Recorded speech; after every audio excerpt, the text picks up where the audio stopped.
2021년 1월 23일 토요일 새벽 본문 말씀은 누가복음 8장 16절에서 25절 말씀입니다.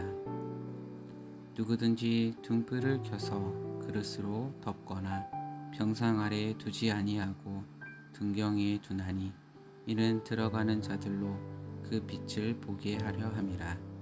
숨은 것이 장차 드러나지 아니할 것이 없고 감추인 것이 장차 알려지고 나타나지 않을 것이 없느니라. 그러므로 너희가 어떻게 들을까 스스로 삼가라. 누구든지 있는 자는 받겠고 없는 자는 그 있는 줄로 아는 것까지도 빼앗기리라 하시리라. 예수의 어머니와 그 동생들이 왔으나 무리로 인하여 가까이 하지 못하니 어떤 이가 알리되 당신의 어머니와 동생들이 당신을 보려고 밖에 서 있나이다. 예수께서 대답하여 이르시되 내 어머니와 내 동생들은 곧 하나님의 말씀을 듣고 행하는 이 사람들이라 하시니라. 하루는 제자들과 함께 배에 오르사 그들에게 이르시되 호수 저편으로 건너가자 하시매 이에 떠나 행선할 때에 예수께서 잠이 드셨더니 마침 광풍이 호수로 내리침에 배에 물이 가득하게 되어 위태한지라. 제자들이 나와 깨워 이르되 주여 주여 우리가 죽겠나이다 한데 예수께서 잠을 깨사 바람과 물결을 꾸짖으시니 이에 그쳐 잔잔하여지더라. 제자들에게 이르시되 너희 믿음이 어디 있느냐 하시니 그들이 두려워하고 놀랍게 여겨 서로 말하되 그가 누구이기에 바람과 물을 명하매 순종하는가 하더라. 아멘. 할렐루야. 토요일 새벽 열린베델교회 성도님들은 오늘 하루도 승리하시기 바랍니다. 오늘 함께 나눌 제목은 풍랑이 함께 있을지라도입니다. 오늘 말씀인 누가복음 8장 16절에서 25절의 말씀을 보게 되면 크게 세 가지의 내용으로 말씀해 주시고 있습니다.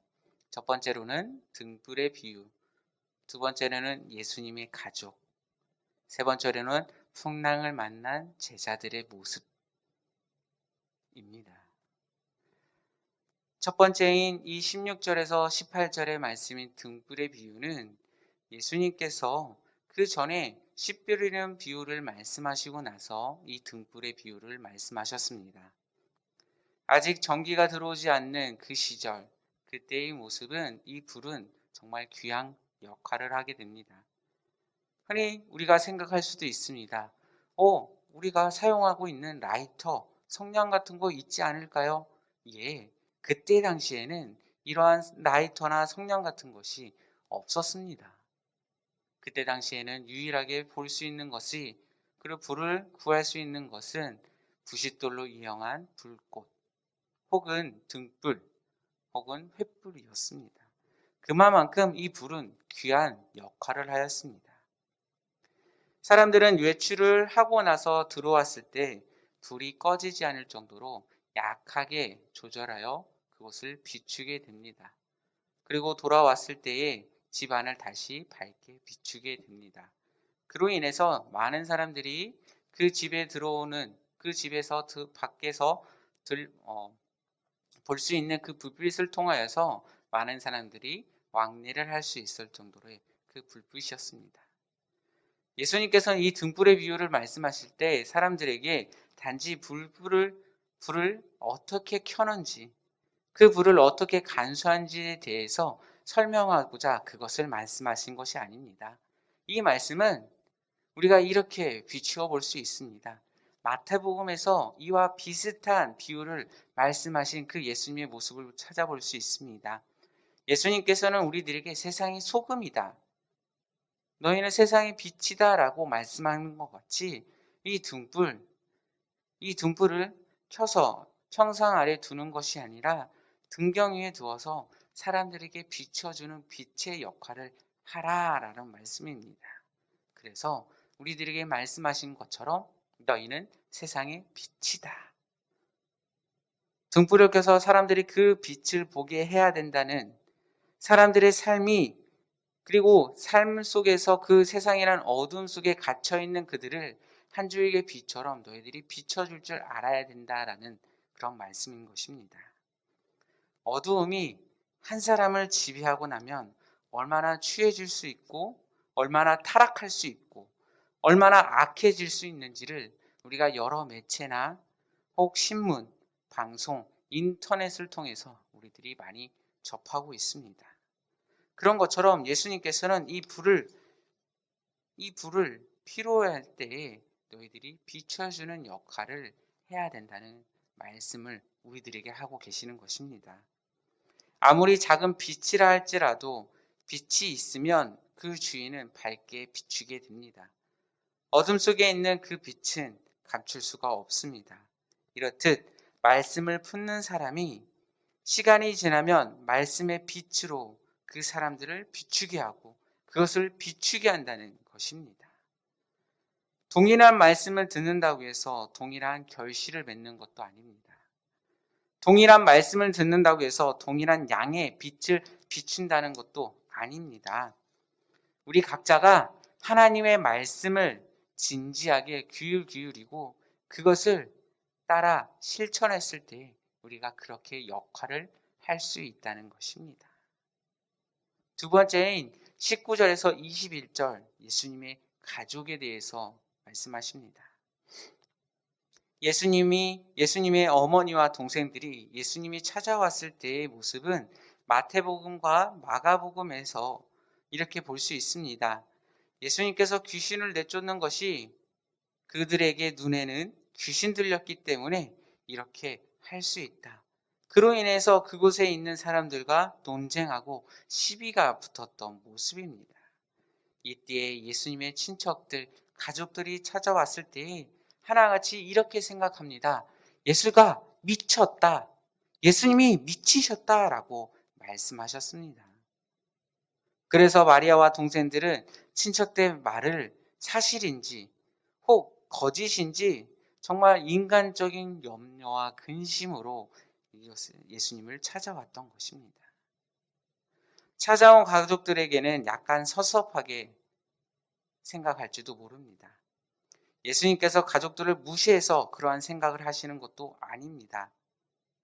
예수님께서는 후에 십자가에 달린 상황에서 요한에게 자기의 어머니 이 마리아를 부탁했고 동생이었던 야고보는 초대교회 지도자가 되었으며 동생 유다는 유다서까지 기록하는 그러한 가족들의 모습을 볼 수 있습니다. 예수님께서는 그러한 모습 속에서 가족들을 외면한 것이 아니라 예수님께서는 예수님의 가족, 하나님 나라의 가족은 하나님의 말씀을 듣고 행하는 사람들에 대해서 말씀하셨던 것입니다. 그렇기 때문에 누구든지 하나님의 말씀을 듣고 행하면 남녀노소 빈부구천을 막론하고 차별 없이 예수님의 가족이 될 수 있다는 말씀이었습니다. 우리가 예수님의 좋은 가족이 되기 위해서는 한 가지 꼭 기억해야 될 것이 있습니다. 말씀을 바르게 듣고 믿고 행하는 것. 그렇게 하나님의 말씀을 듣고 믿고 행하는 그 사람들이 모여있는 이 공동체, 열린베델교회 성도님들은 예수님의 가족 공동체 이것입니다. 그로써 우리는 예수님께서 말씀하시는 그 예수님의 가족, 하나님의 말씀을 믿고 행하시는 여러분들이 되시기 바랍니다. 누가복음 8장 22절에서 25절은 우리들이 너무나 잘 알고 있는 말씀입니다. 예수님께서 제자들과 함께 배로 이동하는 중에 강풍을 만났을 때에 제자들의 모습과 그리고 예수님의 모습을 잘 나타내주고 있는 말씀입니다. 배를 타고 가는 도중 예수님께서는 잠을 청하셨습니다. 성경에서 유일하게 이 누가복음 8장에는 예수님께서 잠을 청하셨다고 말씀합니다. 온종일 말씀을 가르쳤던 그 예수님께서 깊은 잠에 빠지셨을 때에 갑자기 그들에게 찾아온 광풍이 있었습니다. 이 갈릴리 바다는 강풍이 시도 때도 없이 찾아오는 곳이기도 합니다. 이때도 어김없이 제자들에게 그리고 예수님에게 이 광풍도 찾아왔습니다. 우리들이 알듯이 예수님의 제자들은 어떻습니까? 그들의 직업은 어부입니다. 이 갈릴리 바다에서 어부를 생업으로 살았던 이들에게 이 광풍은 문제가 없습니다. 어떻게 하면 이것을 헤쳐나갈 수 있고 어떠한 문제점도 해결할 수 있는 그런 지식적인 그런 전문가들이었습니다. 하지만 그들이 지금 만난 이 광풍은 아무리 자신들이 갖고 있는 것으로 해결을 하더라도 이것은 속속무책이었습니다. 예수님께서는 잠에 깨어나셔서 그들에게 말씀하신 것보다 먼저 바람과 물결에 대해 꾸짖고 잠잠게 하십니다. 이것은 어떠한 문제가 생겨도 예수님과 함께 한다면 모든 것을 해결할 수 있구나라는 그런 문제 해결의 방법을 알려주는 것이 아닙니다. 이런 것입니다. 어떻게 하면 풍랑을 멈출 수 있는가라는 그런 방법을 제시해 주시는 것이 아니라 지금 예수님은 어떤 분이신가에 대해서 우리가 다시 한번 깨닫고 그 의미를 알아야 된다는 것을 말씀해 주십니다.